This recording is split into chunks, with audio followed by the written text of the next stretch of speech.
지훈아, 이 놈은 네 아버지를 죽음으로 몰아넣은 원수야. 어머니의 말에 지우는 온몸이 얼어붙었습니다. 제가 구한 사람이 아버지의 원수라고요? 운명의 장난이었습니다. 하지만 이것은 단순한 우연이 아니었습니다. 오늘 사연 시작하기 전에 구독과 좋아요 꼭 눌러주세요. 구독과 좋아요는 무료니까요. 한지우는 비행기 창문 너머로 펼쳐지는 서울의 야경을 바라보며 깊은 숨을 내쉬었습니다. 일주일간의 해외 출장을 마치고 돌아오는 길이었죠. 서른의 평범한 직장인인 지훈에게는 해외 출장이 익숙한 일상이 되어버렸습니다. 하지만 아무리 익숙해져도 집으로 돌아가는 마음만큼은 언제나 설렜습니다. 특히 오늘은 더욱 그랬죠. 창밖의 불빛들이 하나둘 사라지며 어둠 속으로 스며들 때 지훈의 마음속에는 늘 같은 생각이 떠올랐습니다. 바로 집에서 혼자 기다리고 있을 어머니 윤미정의 모습이었죠.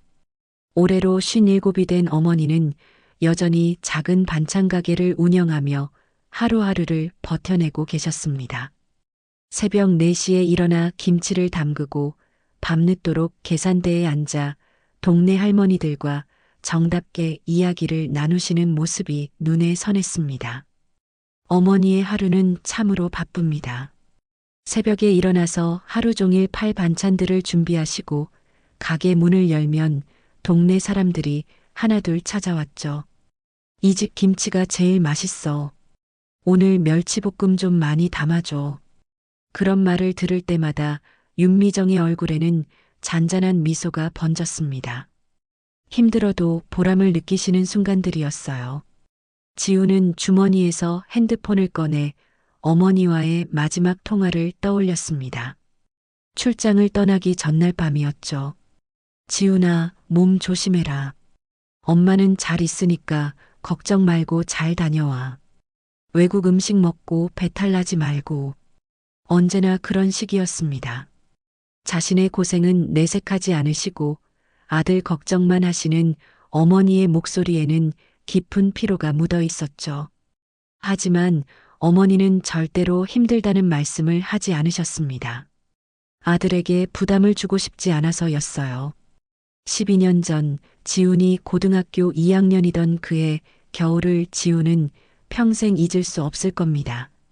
아버지가 불법 분양 사기에 휘말려 평생 모은 돈을 모두 잃었던 때입니다.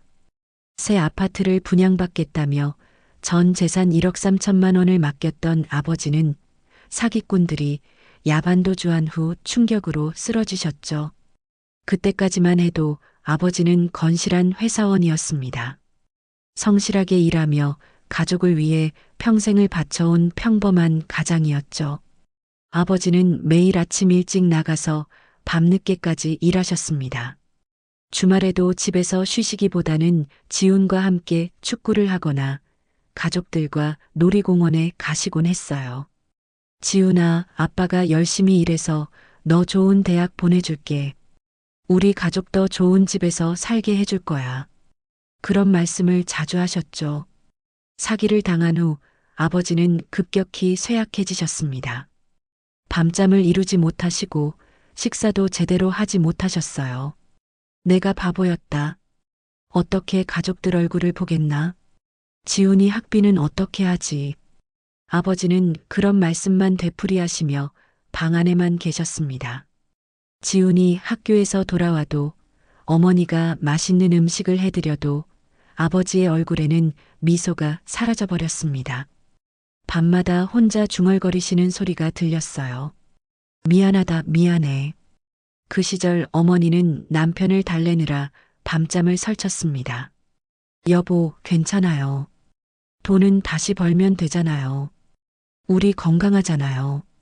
하지만 아버지의 마음은 이미 깊이 병들어 있었습니다. 자신이 가족을 지켜주지 못했다는 자책감이 그를 서서히 죽음으로 이끌고 있었던 거죠. 병원에서 아버지가 마지막 숨을 거둘 때까지 지훈과 어머니는 손을 꼭 잡고 있었습니다.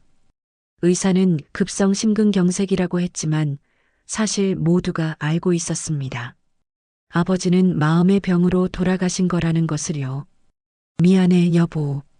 지훈아, 아빠가 부족해서 미안하다. 아빠를 용서해다오. 그것이 아버지의 마지막 말이었습니다. 47살, 너무나 이른 나이였죠. 그 후로 어머니는 혼자서 지훈을 키워내셨습니다. 장례를 치르고 빚까지 정리하고 나니 남은 건 정말 아무것도 없었습니다. 오히려 병원비와 장례비로 빚만 늘어났죠. 어머니는 작은 반찬 가게를 차리셨습니다. 보증금 500만 원짜리 작은 가게였어요. 새벽 4시에 일어나 반찬을 만들고 밤늦도록 계산대에 앉아 손님들을 맞으셨습니다. 손님이 없는 시간에는 뒤편에서 김치를 담그거나 밑반찬을 준비하셨어요.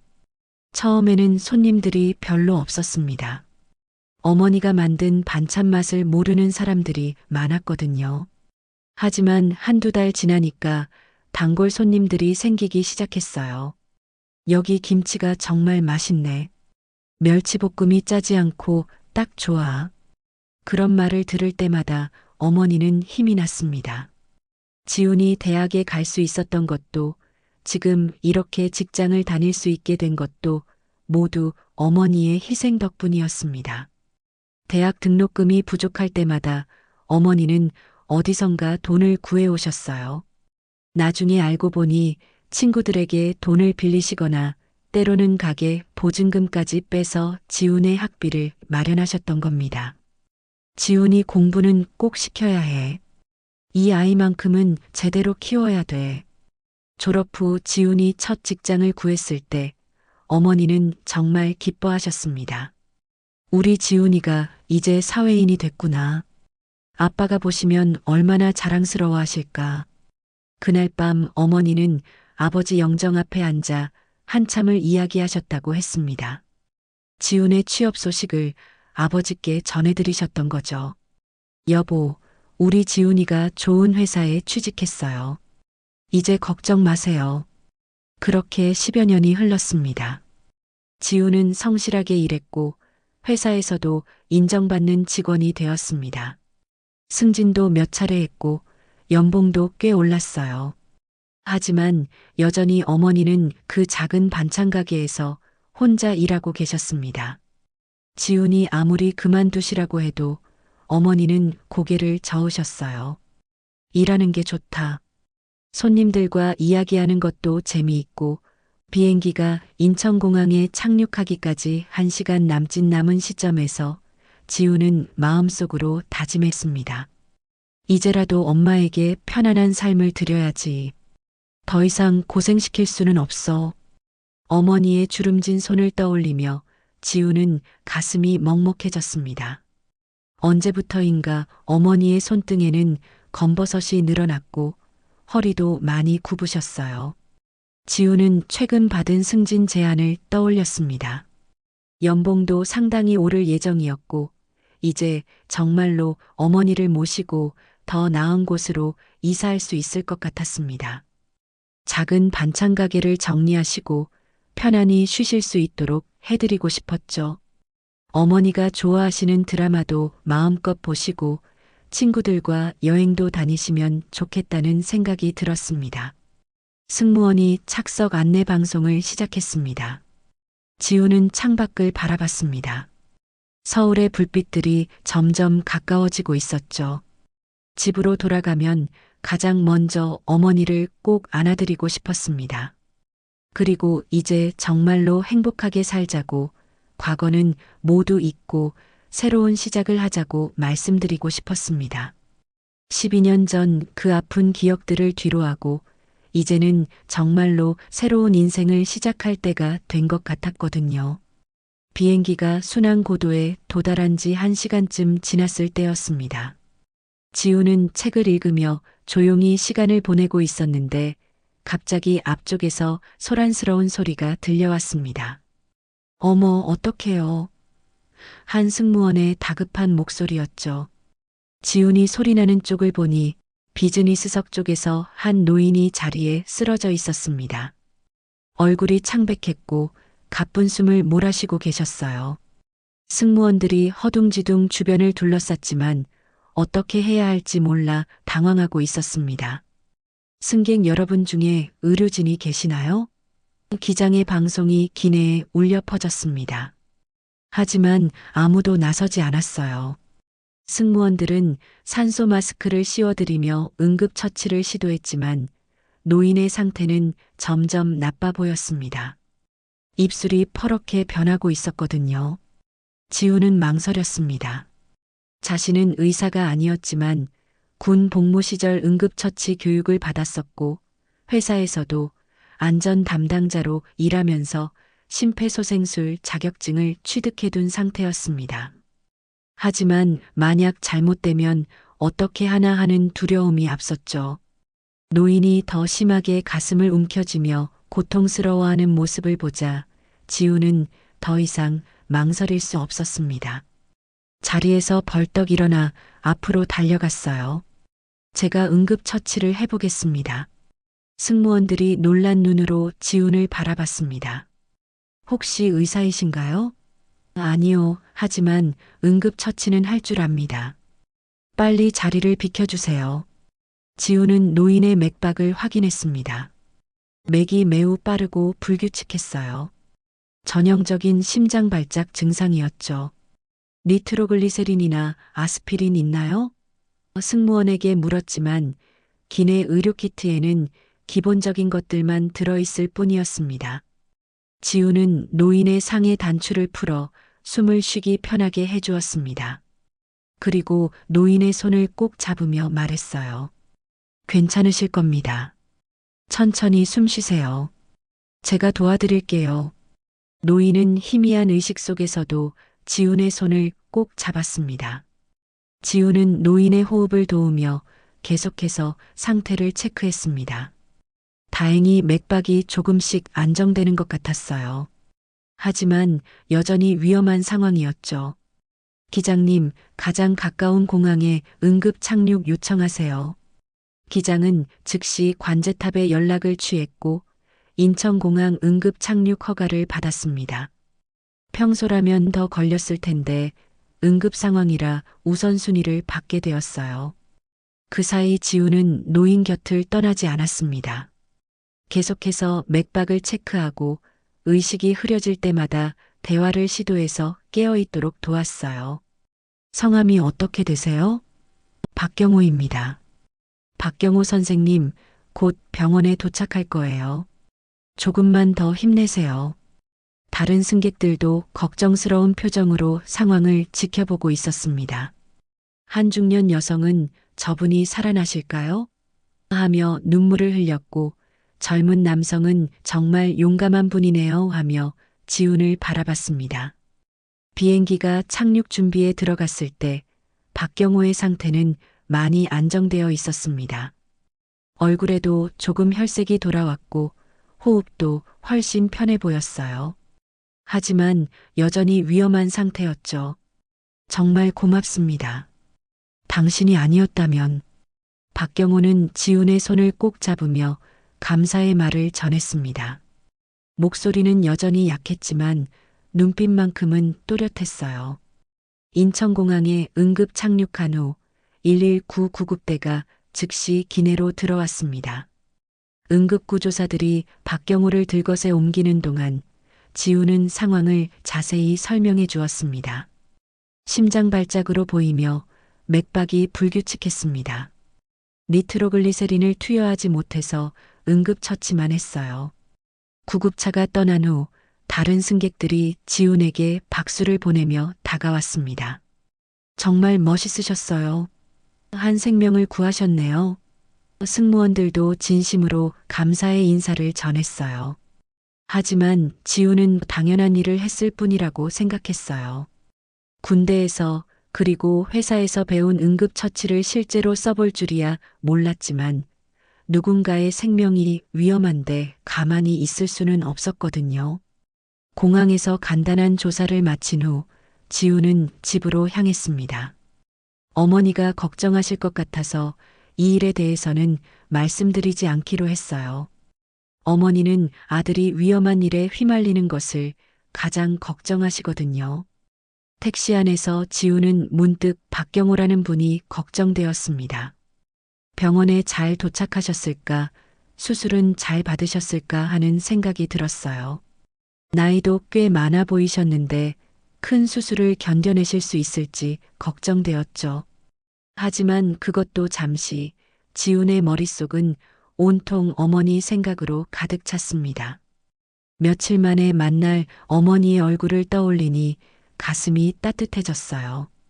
오늘 있었던 일도 신기한 경험이었지만 역시 집만큼 좋은 곳은 없었습니다. 집에 도착하자마자 어머니가 현관까지 나와서 맞아주셨습니다.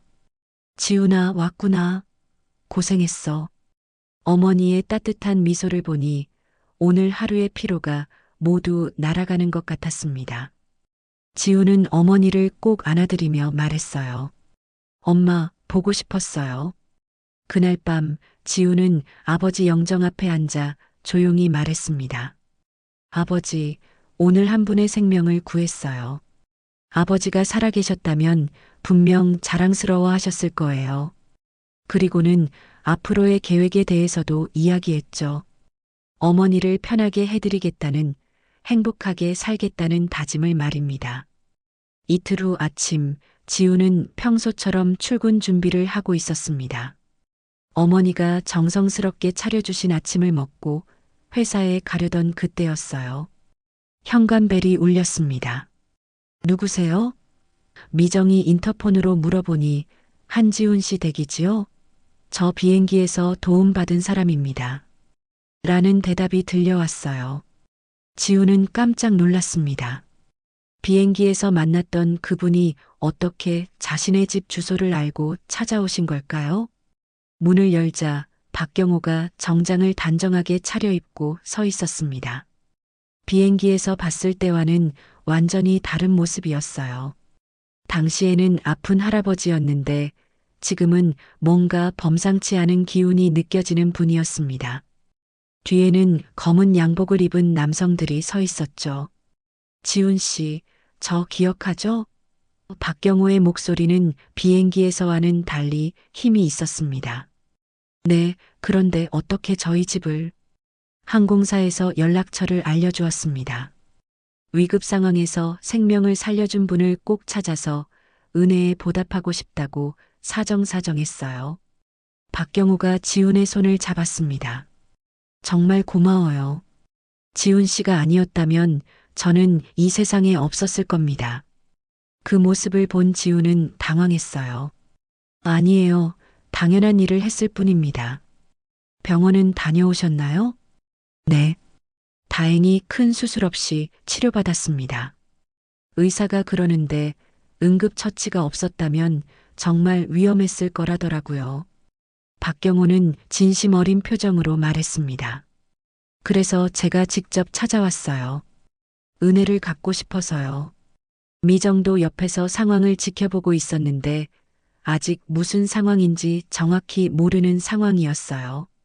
지훈이 간단히 설명하자 미정은 놀랐습니다. 아이고, 우리 지훈이가 그런 일을. 그리고 박경호에게 정중히 인사했습니다. 고생 많이 하셨겠어요. 박경호는 미정에게도 깍듯이 인사를 했습니다. 어머님, 훌륭한 아들을 키우셨습니다. 정말 자랑스러우시겠어요. 그리고는 지훈에게 명함 한 장을 내밀었어요. 명함을 받아본 지훈은 눈이 커졌습니다. 박경호 대한그룹 회장이라고 적혀 있었거든요. 대한그룹이라면 국내 10대 재벌 중 하나였습니다. 건설, 유통, 금융까지 손대지 않는 분야가 없는 거대한 그룹이었죠. 회장님이셨군요. 지훈은 어쩔 줄 몰라 했습니다. 그런 큰 기업의 회장을 구했다니 아직도 믿어지지 않았어요. 네. 지훈 씨 덕분에 우리 그룹에도 큰 일이 벌어지지 않았어요. 진심으로 고마워요. 박경호는 진지한 표정으로 말을 이어갔습니다. 지훈 씨, 저는 평생 많은 사람들을 만났습니다. 하지만 위기의 순간에 자신의 안전을 생각하지 않고 남을 도울 수 있는 사람은 정말 드물어요. 지훈 씨 같은 인재가 필요합니다. 저희 그룹에서 일하지 않겠습니까? 당신의 능력과 인품이라면 얼마든지 큰 일을 할 수 있을 겁니다. 박경호의 제안에 지훈은 깜짝 놀랐어요. 대한그룹에서 일한다는 건 많은 직장인들의 꿈이었거든요. 미정도 옆에서 놀란 표정을 감추지 못했습니다. 아이고, 그런 큰 회사에서. 하지만 동시에 걱정도 되었어요. 아들이 잘할 수 있을까 하는 마음이 들었거든요. 저는 현재 다니는 회사에 만족하고 있습니다. 정말 감사하지만 지훈이 정중히 사양하려 하자 박경호는 손을 흔들었어요. 급하게 결정하지 않아도 돼요. 충분히 생각해 보세요. 대신 이것만은 받아주세요. 박경호는 수행원에게 신호를 보냈고 정성스럽게 포장된 상자 하나가 건네졌습니다. 작은 마음입니다. 상자를 열어보니 고급 시계가 들어 있었어요. 아마 수천만 원은 좋게 나갈 것 같은 명품이었죠. 지훈은 당황했습니다. 이건 너무 과합니다. 받을 수 없어요. 생명의 은혜에 비하면 아무것도 아닙니다. 부디 받아주세요. 박경호는 간곡히 부탁했어요. 그리고 언제든 연락하세요. 제가 도울 수 있는 일이라면 뭐든지 도울게요. 결국 지훈은 정중히 거절했지만 박경호는 지훈의 손에 선물을 꼭 쥐어주고 돌아갔습니다. 꼭 연락하세요. 약속입니다. 박경호가 떠난 후 지훈과 미정은 한동안 멍하니 서 있었어요. 너무나 큰 일이 벌어진 것 같았거든요. 지훈아, 정말 대단한 분을 구했구나. 어머니는 아직도 믿어지지 않는다는 표정이었습니다. 누구든 그 상황이었다면 도왔을 거예요. 지훈은 겸손하게 말했지만 속으로는 묘한 기대감이 스물스물 올라오고 있었어요. 대한그룹 같은 대기업에서 일한다는 것, 그리고 그런 곳에서 인정받는다는 것. 어쩌면 어머니를 더 편하게 해드릴 수 있는 기회일지도 모른다는 생각이 들었거든요. 점심시간에 회사 동료들에게 이 이야기를 했더니 모두들 깜짝 놀랐습니다. 진짜야? 대한그룹 박경호 회장. 너 완전 대박이네. 혹시 이직할 거야? 그런 질문들이 쏟아졌어요. 하지만 지훈은 아직 확신이 서지 않았습니다. 물론 좋은 기회였지만 현재의 삶도 나쁘지 않았거든요. 안정적인 직장의 착한 동료들, 그리고 집 근처에 있어서 어머니도 자주 볼 수 있었으니까요. 집으로 돌아온 지훈은 어머니와 함께 저녁 준비를 하며 오늘 있었던 일을 차근차근 이야기했습니다. 비행기에서 응급환자를 구한 일, 그리고 그분이 직접 집까지 찾아온 일까지 말이에요. 정말 큰일 했구나, 우리 아들이. 미정은 아들이 자랑스러우면서도 한편으로는 걱정이 되었습니다. 그런데 그분이 누구라고 했니? 박경호 회장님요. 대한그룹. 지훈이 무심코 말하는 순간 윤미정의 손에서 들고 있던 그릇이 떨어질 뻔했습니다. 얼굴이 순간 하얗게 변했어요. 뭐라고? 박경호? 어머니의 목소리가 떨렸습니다. 지훈은 어머니의 이상한 반응에 놀랐어요. 엄마, 왜 그래요? 혹시 그분 알아요? 미정은 한참 동안 말을 못하고 서 있었습니다. 12년 전의 기억들이 파도처럼 밀려왔거든요. 그 이름 박경호. 평생 잊을 수 없는, 잊어서는 안 되는 그 이름이었습니다. 지훈아. 미정의 목소리는 간신히 나오는 속삭임 같았습니다. 그 명함 좀 보여줘. 지훈이 명함을 건네주자 어머니는 명함을 들여다보며 한참을 말이 없었어요. 손이 미세하게 떨리고 있었죠. 엄마, 왜 이렇게 놀라요? 아시는 분이에요? 지훈이 다시 물어보자 미정은 깊은 한숨을 내쉬었습니다. 그리고는 명함을 바닥에 내던지며 말했어요. 지훈아, 그놈은 네 아버지를 죽음으로 몰아넣은 원수야. 지우는 순간 귀를 의심했습니다. 뭐라고요? 그게 무슨 말이에요? 어머니의 얼굴에는 12년 전 그날의 분노와 절망이 되살아나고 있었어요. 네 아버지가 사기당한 그 불법 분양 사건 기억하지? 그때 우리가 전 재산을 맡긴 업체가 바로 대한건설이었어. 그리고 그 대한건설의 실질적인 소유주가 박경호였어. 미정의 눈에는 눈물이 맺히기 시작했습니다. 정말이에요? 지훈이 놀라며 말하자 미정은 방 안으로 들어가더니 낡은 서류 봉투를 들고 나왔어요. 12년 동안 버리지 못했던 것들이었죠. 이것 봐라. 봉투에서 나온 것은 색이 바랜 계약서와 신문기사 스크랩들이었습니다.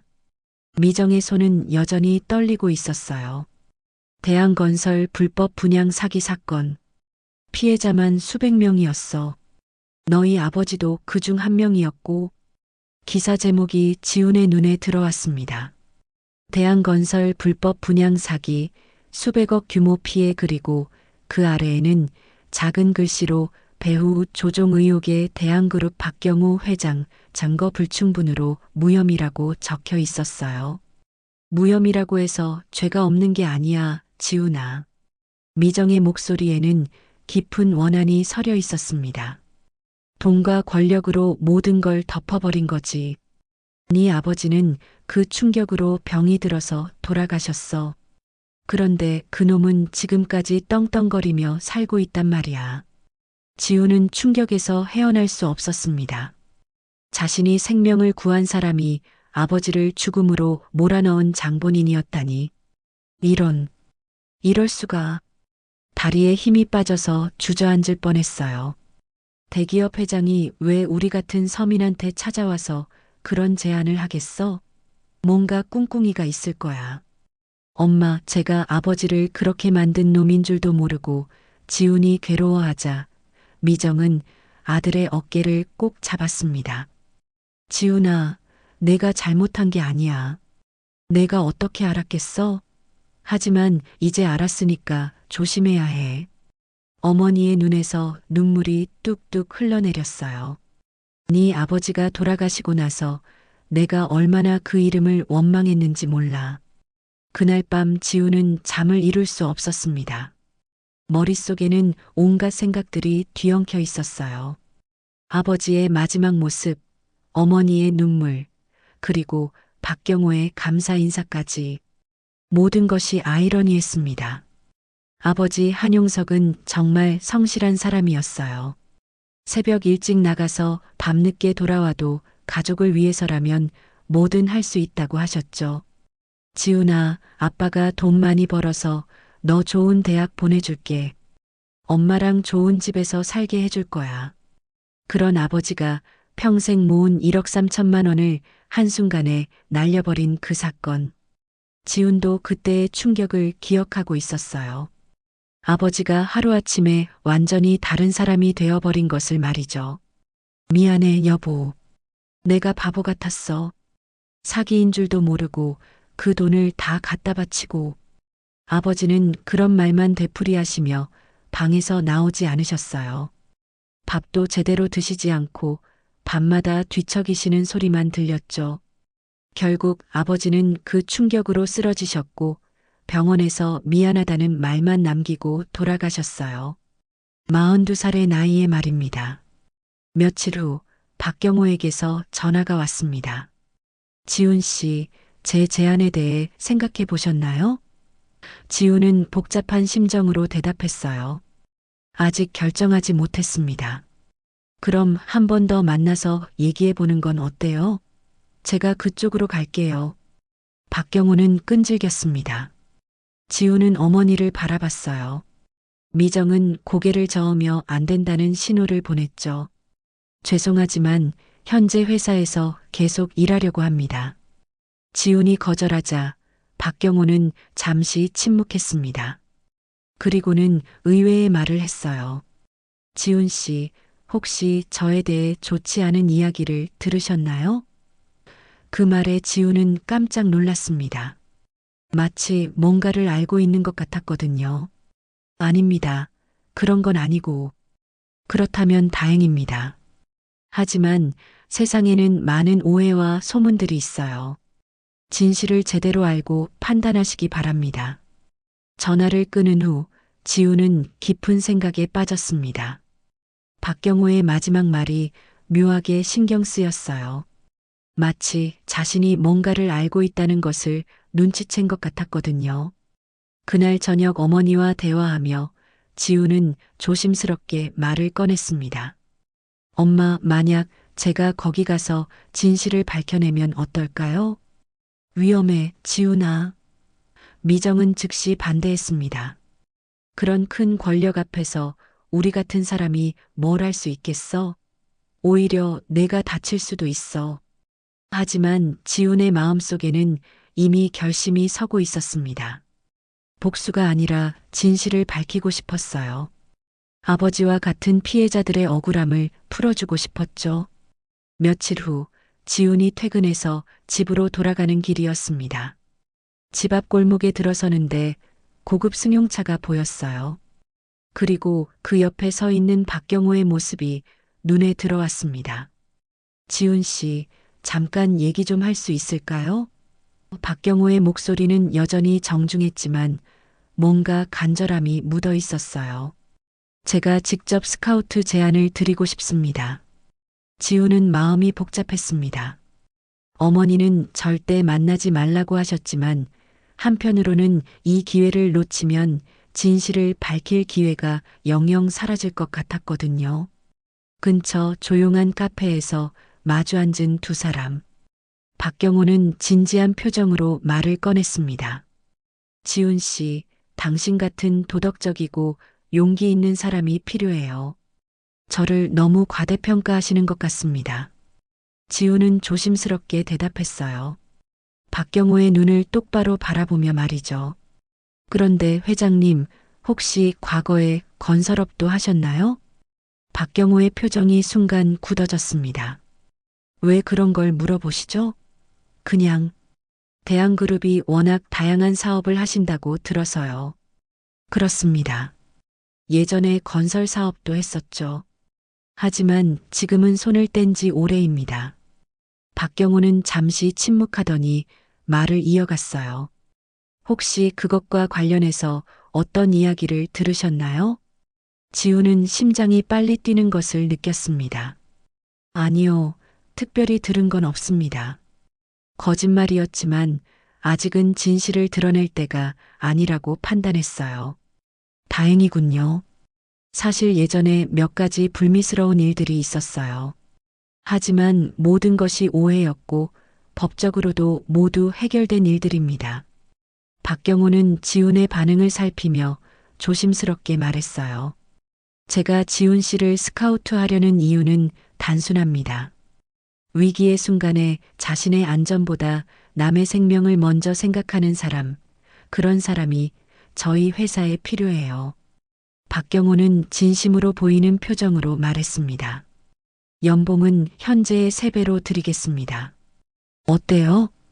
지우는 흔들렸습니다. 현재 연봉의 3배라면 어머니를 정말 편하게 해드릴 수 있었거든요. 하지만 동시에 어머니의 말이 귓가에 맴돌았어요. 그놈은 네 아버지를 죽음으로 몰아넣은 원수야. 시간을 좀 더 주시겠습니까? 중요한 결정이라서. 지훈이 말하자 박경호는 고개를 끄덕였어요. 물론입니다. 하지만 너무 오래 기다릴 수는 없어요. 일주일 후에는 최종 답변을 듣고 싶습니다. 집으로 돌아가는 길에 지훈의 마음은 복잡했습니다. 박경호를 직접 만나보니 생각보다 진실해 보였어요. 정말로 과거의 일들이 단순한 오해였을까? 아니면 능숙한 연기였을까? 집에 도착하자마자 어머니가 걱정스러운 표정으로 맞아주셨습니다. 지훈아, 오늘 늦었네. 무슨 일 있었어? 아니에요, 엄마. 그냥 회사 일이 좀 많았어요. 지훈은 어머니에게 박경호를 만난 이야기는 하지 않기로 했어요. 어머니가 너무 걱정하실 것 같았거든요. 하지만 마음속으로는 계속 고민이 되었습니다. 그날 밤 지우는 인터넷으로 대한그룹과 박경호에 대해 자세히 검색해 봤어요. 12년 전 불법 분양 사기 사건에 대한 기사들이 여전히 남아 있었습니다. 하지만 대부분 의혹, 추정 같은 단어들로 가득했고 명확한 증거는 없어 보였어요. 박경호 회장, 불법 분양 사기 관련 의혹 전면 부인. 검찰, 증거 부족으로 박경호 회장 무혐의 처분. 피해자 가족들, 진실은 반드시 밝혀질 것 주장. 기사를 읽으면서 지우는 깨달았습니다. 아버지 같은 피해자들이 정말 많았다는 것을요. 수백 명의 사람들이 평생 모은 돈을 잃고 그중 몇 명은 아버지처럼 충격으로 세상을 떠났다고 했어요. 하지만 여전히 의문이 남았습니다. 박경호가 정말 직접적인 가해자였을까? 아니면 그저 회사 이름만 빌려준 것일까? 며칠 후 지우는 결심을 굳혔습니다. 어머니께 조심스럽게 말씀드렸어요. 엄마, 저 그 회사에 들어가 보려고 해요. 뭐라고? 미정은 깜짝 놀라며 소리쳤습니다. 지훈아, 제정신이야? 그 사람이 누군지 알면서. 엄마, 들어보세요. 안에서 진실을 밝혀낼 수 있을지도 모르잖아요. 아버지의 억울함을 풀어드릴 수 있을지도 모르고요. 지훈은 진지하게 말했습니다. 위험해, 지훈아. 그런 큰 권력자 앞에서 우리가 뭘 할 수 있겠어? 그때도 모든 증거를 없애버렸는데. 미정의 목소리에는 깊은 절망이 묻어 있었어요. 엄마, 하지만 공소시효가 아직 남아 있어요. 12년 전 사건이니까 3년이 남았어요. 지훈의 말에 미정은 깜짝 놀랐습니다. 공소시효? 네, 사기죄는 피해액이 클 경우 공소시효가 15년이에요. 아직 시간이 있다고요. 15년이 지나면 그때는 하고 싶어도 못하잖아요. 미정은 한참을 생각했습니다. 정말로 남편의 억울함을 풀 수 있는 마지막 기회일지도 모른다는 생각이 들었어요. 하지만 동시에 아들이 위험에 빠질까봐 걱정되었죠. 지훈아, 정말 조심해야 돼. 그 사람들은 우리가 생각하는 것보다 훨씬 무서운 사람들이야. 어머니의 경고에 지우는 고개를 끄덕였어요. 걱정 마요, 엄마. 무리하지 않을게요. 하지만 적어도 시도는 해봐야 할 것 같아요. 아버지를 위해서라도요. 안 그럼 나중에 너무 후회될 것 같아요. 그날 밤 지우는 아버지 영정 앞에 앉아 말했습니다. 아버지, 이제 진실을 밝힐 기회가 왔어요. 위험할 수도 있지만 아버지의 억울함을 꼭 풀어드릴게요. 다음 날 지우는 박경호에게 전화를 걸었습니다. 회장님, 제안을 받아들이겠습니다. 전화 너머로 박경호의 기뻐하는 목소리가 들려왔어요. 정말 잘 결정하셨어요. 후회하지 않으실 거예요. 하지만 지우는 알고 있었습니다. 이제부터가 진짜 시작이라는 것을요. 대한그룹에 입사한 지 2달이 지났습니다. 지우는 전략기획실 과장으로 발령받았는데 생각보다 일은 흥미로웠어요. 하지만 진짜 목적인 과거 사건의 증거를 찾는 것은 쉽지 않았습니다. 회사의 오래된 자료들은 대부분 접근이 제한되어 있었거든요. 박경호 회장은 지훈을 특별히 신경 써주는 것 같았어요. 가끔 회장실로 불러서 차를 마시며 이런저런 이야기를 나누곤 했죠. 지훈 씨, 회사 생활은 어때요? 적응은 잘 돼요? 네, 감사합니다. 모든 분들이 잘 도와주셔서 빨리 적응할 수 있었어요. 하지만 그럴 때마다 지훈의 마음은 복잡했습니다. 겉으로는 친절한 회장님이었지만 속으로는 아버지의 원수라는 생각이 계속 들었거든요. 특히 박경호가 웃을 때면 더욱 그런 감정이 강해졌어요. 어느 날 점심시간 지훈은 회사 근처 작은 식당에서 혼자 밥을 먹고 있었습니다. 요즘 들어 식욕이 없어서 대충 때우려고 들어온 곳이었어요.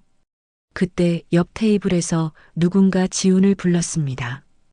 혹시 한지훈 과장님이신가요? 돌아보니 30대 중반으로 보이는 남성이 서 있었습니다.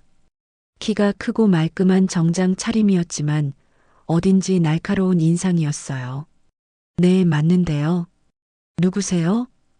저는 최성민이라고 합니다. 경제 전문 기자예요. 그는 정중히 인사하며 자리에 앉았습니다. 최성민은 자리에 앉으며 명함을 건넸습니다. 비행기에서 박경호 회장을 구하신 그분 맞죠? 지우는 당황했습니다. 어떻게 그걸? 제가 그 사건을 취재했거든요. 흥미로운 점을 발견해서 연락을 드리고 싶었는데 마침 이렇게 만나게 되었네요. 최성민은 진지한 표정을 지었어요. 기자 특유의 예리한 눈빛이 느껴졌습니다. 무슨 흥미로운 점이요? 지훈이 조심스럽게 물어보자 최성민은 주변을 둘러본 후 목소리를 낮췄습니다. 과장님 아버님에 대한 거예요. 한용석 씨 맞죠? 지훈은 깜짝 놀랐습니다. 어떻게 아버지의 이름까지 아는 걸까요? 갑자기 등에서 식은땀이 났어요. 제가 12년 전 대한건설 불법 분양 사기 사건을 취재했었거든요. 한용석 씨도 피해자 중 한 분이셨고요. 그걸 어떻게? 기자는 자료를 오래 보관하는 습관이 있어요. 특히 미제 사건들은 더욱 그렇죠. 그런데 최근에 흥미로운 사실을 발견했습니다. 최성민은 휴대폰을 꺼냈어요. 박경호 회장이 응급실에서 치료받을 때 담당 간호사가 몰래 녹음한 게 있어요. 지훈의 심장이 빨리 뛰기 시작했습니다. 왜 간호사가 녹음을 했죠? 그 간호사도 12년 전 사건의 피해자 자녀거든요. 어머니가 사기당해서 가족이 풍비박산 났다고 하더군요. 회장이 의식을 되찾으면서 계속 중얼거리는데 너무 이상한 내용이라서 녹음을 했대요. 최성민은 휴대폰에서 녹취록을 재생했습니다. 처음에는 잡음만 들렸지만 곧 흐릿하지만 박경호의 목소리가 들려왔어요. 계약서, 금고에 숨겨놨다. 아무도 못 찾을 거야. 위조인감, 정치인들 명단도. 지우는 온몸에 소름이 돋았습니다. 이것은 단순한 중얼거림이 아니라 자백에 가까웠어요. 이걸 어디서 구하셨어요? 그 간호사가 저한테 제보했어요. 자신과 같은 피해자들의 한을 풀어달라고 부탁하면서요. 최성민은 진지하게 말했습니다. 하지만 이것만으로는 증거가 부족하지 않나요? 지훈이 물어보자 최성민은 고개를 끄덕였어요. 맞습니다. 법정에서는 통하지 않을 거예요. 하지만 중요한 실마리는 될 수 있어요. 특히 금고와 위조인감이라는 말이 핵심입니다. 금고요? 회장이 말한 그 금고가 어디에 있는지 찾을 수 있다면 진짜 증거를 발견할 수도 있을 거예요. 위조된 계약서나 인감, 그리고 정치인 명단까지 말이에요. 최성민의 눈에는 확신이 서려 있었습니다. 지우는 깊은 생각에 빠졌습니다. 정말로 박경호가 숨겨둔 증거가 있다면 아버지의 억울함을 풀 수 있을지도 모른다고 생각했어요. 그런데 제가 어떻게 도울 수 있을까요? 당신은 지금 회사 내부에 있잖아요. 회장실이나 중요한 장소들에 접근할 수 있는 위치예요. 더구나 회장이 당신을 신뢰하고 있으니까 더욱 유리하죠. 최성민은 조심스럽게 제안했습니다. 하지만 그건 너무 위험하지 않나요? 걸리면 큰일 날 텐데. 지훈이 말했습니다. 물론 위험합니다. 하지만 이런 기회는 다시 오지 않을 거예요. 최성민의 말에는 간절함이 묻어 있었습니다. 지훈은 아버지의 마지막 모습을 떠올렸습니다. 평생 성실하게 살아온 아버지가 사기꾼들 때문에 절망하며 돌아가셨던 그 모습을요. 제가 뭘 해야 하죠? 일단은 회사 내부 구조를 파악해 보세요. 특히 회장실 주변이나 중요한 서류들이 보관되는 곳들을요. 그리고 회장의 평소 행동 패턴도 관찰해 보시고요. 최성민은 신중하게 말했습니다. 그리고 이걸 가지세요. 최성민은 작은 기기를 건넸어요. 소형 녹음기입니다. 혹시 중요한 대화를 들을 기회가 있다면 사용하세요.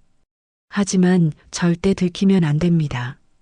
지우는 녹음기를 받으며 무거운 책임감을 느꼈습니다. 이제 정말로 위험한 일에 발을 들여놓는 기분이었어요. 혹시 걸리면 어떻게 되죠? 제가 최대한 도와드리겠습니다. 하지만 무엇보다 당신의 안전이 중요해요. 절대 무리하지 마세요. 조금이라도 위험하다 싶으면 즉시 그만두세요. 최성민은 진심으로 걱정하는 표정이었습니다. 점심을 마치고 회사로 돌아온 지우는 회장실이 있는 최고층을 올려다봤습니다. 저 위 어딘가에 아버지의 억울함을 풀 수 있는 증거가 숨겨져 있을지도 모른다는 생각이 들었어요. 동시에 박경호를 바라보는 시선도 달라졌습니다. 그날 오후 박경호가 지훈을 회장실로 불렀습니다. 지훈 씨, 차 한잔 해요.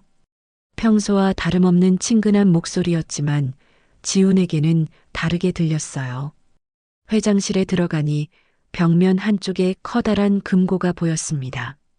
지훈의 심장이 빨리 뛰기 시작했어요. 혹시 저 금고 안에 증거가 들어있는 건 아닐까요? 그날 저녁 집에 돌아가서 지훈은 어머니에게 조심스럽게 말했습니다.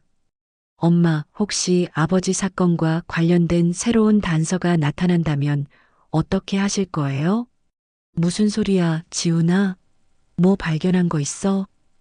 미정은 즉시 눈치를 챘습니다. 어머니의 직감은 언제나 정확했어요. 아니에요. 그냥 만약에 말이에요. 지훈아, 너 지금 위험한 일에 휘말리고 있는 거 아니야? 어머니의 목소리에는 깊은 걱정이 묻어 있었습니다. 정말 조심해야 해. 그놈들은 우리가 상상하는 것보다 훨씬 무서운 짓을 해. 그날 밤 지우는 아버지 영정 앞에서 다짐했습니다. 아버지, 이제 정말로 진실에 가까워지고 있어요. 꼭 억울함을 풀어드릴게요. 하지만 동시에 불안감도 컸습니다. 정말로 자신이 이런 큰 일을 해낼 수 있을까? 그리고 무엇보다 박경호는 과연 어떤 비밀을 숨기고 있는 걸까? 내일부터는 정말로 조심스럽게 움직여야 할 것 같았습니다. 그로부터 한 달이 지났습니다. 지우는 조심스럽게 회사 내부를 관찰하며 기회를 엿보고 있었어요. 박경호의 일정을 파악하고 회장실 주변의 보안 시스템도 슬쩍 살펴봤습니다. 하지만 아직까지는 결정적인 단서를 찾지 못했어요. 어느 금요일 오후 지훈에게 기회가 찾아왔습니다. 박경호가 갑작스럽게 해외 출장을 가게 되었거든요. 지훈 씨, 내가 일주일 정도 독일에 다녀올 예정이에요. 그동안 중요한 서류들 정리 좀 부탁할게요. 네, 알겠습니다. 지훈의 심장이 빨리 뛰기 시작했어요. 드디어 회장실에 혼자 있을 기회가 생긴 거였죠. 박경호가 출국한 다음 날 지훈은 일찍 출근해서 회장실로 향했습니다. 평소보다 경비도 느슨해 보였어요. 하지만 여전히 조심스러웠습니다.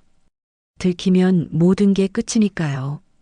회장실에 들어서자마자 지훈의 시선은 벽면의 대형 금고로 향했습니다. 하지만 당연히 잠겨 있었어요. 비밀번호나 열쇠 없이는 열 수 없을 것 같았습니다. 지훈은 회장 책상 주변을 살펴봤어요. 서랍들을 하나씩 열어보니 각종 서류들이 정리되어 있었지만 특별한 건 없어 보였습니다. 그런데 맨 아래 서랍에서 작은 수첩 하나를 발견했어요. 수첩을 펼쳐보니 각종 숫자들이 적혀 있었습니다. 날짜별로 정리된 것 같았는데 10년 전 날짜들도 보였어요. 지우는 가슴이 뛰었습니다. 혹시 이것이 금고 비밀번호와 관련된 건 아닐까요? 그때 갑자기 복도에서 발소리가 들렸습니다. 지우는 재빨리 수첩을 제자리에 놓고 서류를 정리하는 척했어요. 다행히 그냥 지나가는 직원이었습니다. 점심시간을 이용해서 지우는 최성민에게 연락했습니다. 기자님, 혹시 만날 수 있을까요? 중요한 얘기가 있어서요. 지금 바로 나갈게요. 어디서 만날까요? 같은 식당에서 만난 최성민에게 지우는 오늘 있었던 일을 이야기했습니다. 수첩에 적힌 숫자들이 금고 비밀번호일 가능성이 있어 보여요. 정말요? 그럼 시도해 볼 만하네요. 하지만 틀리면 경보가 울릴 수도 있잖아요. 지우는 걱정했습니다. 그럼 이렇게 해요. 일단 그 숫자들을 다 외워두세요. 그리고 기회가 되면 한 번만 시도해 보는 거예요. 오후에 다시 회장실로 돌아간 지우는 수첩의 숫자들을 자세히 살펴봤습니다. 여러 날짜가 적혀 있었는데 그 중에서 12년 전 날짜가 눈에 띄었어요. 그날 옆에 적힌 숫자는 0847-120였습니다. 지우는 이 숫자를 휴대폰에 메모했어요. 하지만 아직은 시도할 용기가 나지 않았어요. 한 번만 틀려도 모든 게 끝날 수 있으니까요. 며칠 더 기다려서 확실한 기회가 오면 그때 시도해 보기로 했습니다. 그런데 화요일 아침 예상치 못한 일이 벌어졌습니다. 박경호가 갑자기 독일에서 돌아온 거예요. 원래 일주일 출장 예정이었는데 사흘 만에 돌아온 겁니다. 지훈 씨, 급한 일이 생겨서 일찍 돌아왔어요. 서류 정리는 잘 됐나요? 박경호의 표정이 평소와 달라 보였어요. 뭔가 심각한 일이 있었던 것 같았습니다. 네, 말씀하신 대로 정리해 두었습니다. 지우는 최대한 자연스럽게 대답했어요. 하지만 속으로는 긴장하고 있었습니다. 그날 오후 최성민에게서 급한 전화가 왔습니다. 지훈 씨, 큰일 났어요. 제 소식통에 따르면 누군가 우리 움직임을 눈치챈 것 같아요. 무슨 말씀이세요? 정확한 건 모르겠지만 박경호 측에서 뭔가 수상한 낌새를 알아채고 있다는 정보를 들었어요. 혹시 회장실에서 뭔가 흔적을 남기셨나요? 최성민의 목소리에는 다급함이 묻어 있었습니다. 지우는 가슴이 철렁했어요. 분명히 조심했다고 생각했는데 혹시 뭔가 실수한 게 있었을까요? 저는 아무것도 건드리지 않았는데요. 일단 조심하세요. 당분간은 아무것도 하지 마시고 평소처럼 행동하세요. 최성민의 경고에 지우는 불안해졌습니다. 그날 밤 집에 돌아와서도 지우는 마음이 편하지 않았어요. 어머니가 걱정스러운 표정으로 물어보셨습니다. 지우나, 왜 이렇게 안색이 안 좋아? 무슨 일 있어? 아니에요, 엄마. 그냥 회사 일이 좀 복잡해서요. 지우는 어머니를 걱정시키고 싶지 않아서 사실을 말하지 않았어요. 며칠 후, 정말로 지훈의 우려가 현실이 되었습니다. 박경호가 지훈을 회장실로 불렀는데 표정이 매우 심각했어요. 지훈 씨, 앉아요. 중요한 얘기가 있어요. 네, 지훈은 떨리는 목소리로 대답하며 앉았어요. 궁금한 게 있어서요. 박경호는 지훈을 똑바로 바라보며 말했습니다. 최근에 누군가 우리 회사 과거 일들에 대해 캐묻고 다닌다는 소식을 들었어요. 혹시 지훈 씨도 뭔가 들은 거 있어요? 지훈의 심장이 쿵쿵 뛰었습니다. 정말로 들킨 건 아닐까요? 하지만 아직은 확실하지 않은 것 같았어요. 아니요, 특별히 들은 건 없습니다. 그렇다면 다행이네요. 박경호는 잠시 침묵하더니 말을 이어갔습니다. 나는 지훈 씨를 믿고 있어요. 혹시 누군가 지훈 씨한테 이상한 제안을 한다면 반드시 저한테 먼저 알려주세요. 그날 밤 지훈은 최성민에게 급히 연락했습니다. 기자님, 정말로 들킨 것 같아요.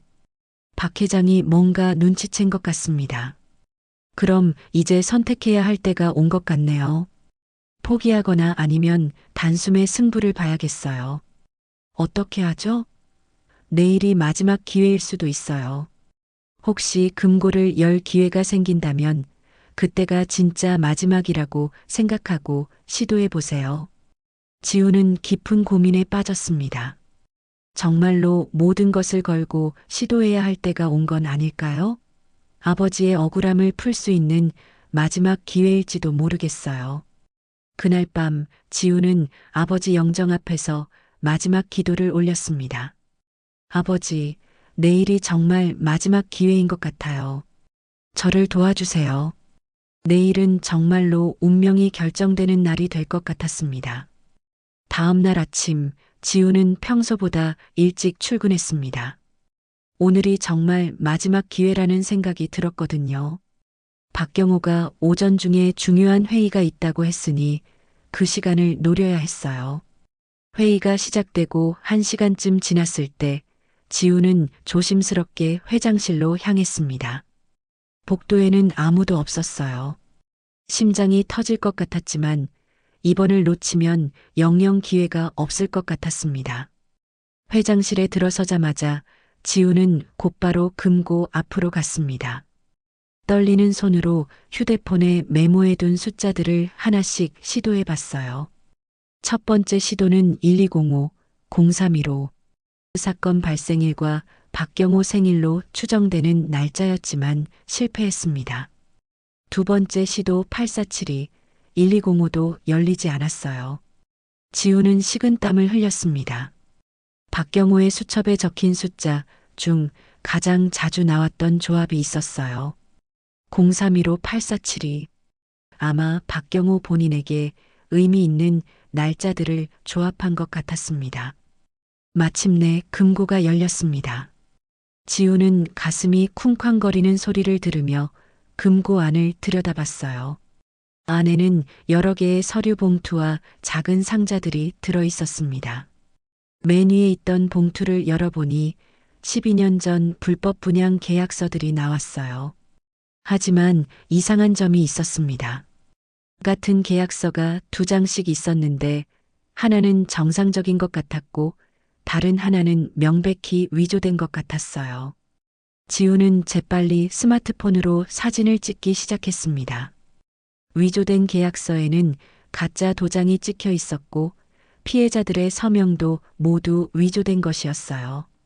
그리고 그 옆에는 진짜 인감과 위조 인감이 함께 들어 있었습니다. 더 놀라운 건 그 다음이었어요. 작은 수첩 하나가 나왔는데 거기에는 정치인들과 공무원들의 명단이 적혀 있었습니다.